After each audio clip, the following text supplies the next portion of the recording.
कहानी का शीर्षक जादुई बीज और मेहनत की सीख। एक समय की बात है। एक छोटा सा गांव था जहां अभिलाष का एक प्यारा और समझदार लड़का रहता था। अभिलाष गरीब था, लेकिन उसका मन बहुत साफ था।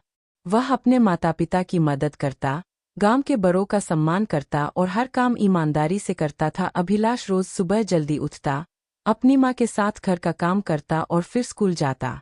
स्कूल से लौटकर वह खेत में अपने पिता की मदद करता।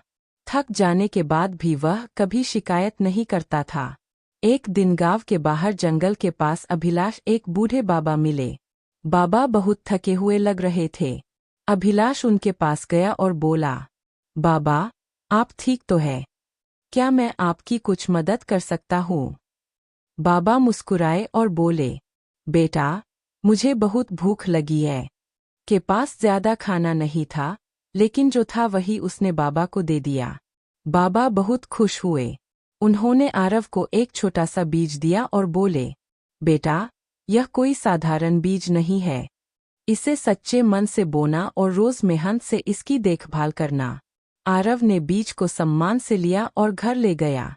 अगले दिन उसने अपने घर के पीछे छोटी सी जमीन में उस बीज को बो दिया। वह रोज पानी देता, खरपतवार निकालता और धूप में उसकी रक्षा करता।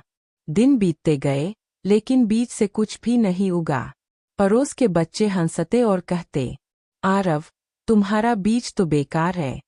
आरव को बुरा लगता, लेकिन उसने मेहनत करना नहीं छोड़ा। उसकी माँ ने कहा, बेटा, सच्ची मेहनत कभी बेकार नहीं जाती। एक दिन तेज बारिश और आंधी आई। आरव पूरी रात जागकर पौधे की रक्षा करता रहा। अगले दिन सुबह जब सूरज निकला, तो वहां एक हरा भरा पौधा उग चुका था। धीरे धीरे वह पौधा बड़ा हुआ और उस पर सुनहरे फल लगने लगे। फल साधारण नहीं थे। जो भी एक फल खाता, उसका दिल अच्छे काम करने के लिए प्रेरित हो जाता। गांव के लोग यह देखकर हैरान रह गए। लेकिन आरव ने उन फलों को बेचकर पैसा कमाने के बजाय गांव के लोगों में बांट दिया। बीमार लोग ठीक होने लगे, बच्चे मेहनती बन गए और गांव खुशहाल हो गया। कुछ समय बाद वही बूढ़े बाबा फिर आए। उन्होंने कहा, बेटा, यह बीज जादुई नहीं था। असली जादू तुम्हारी मेहनत, ईमानदारी और दया में था। आरव मुस्कुराया।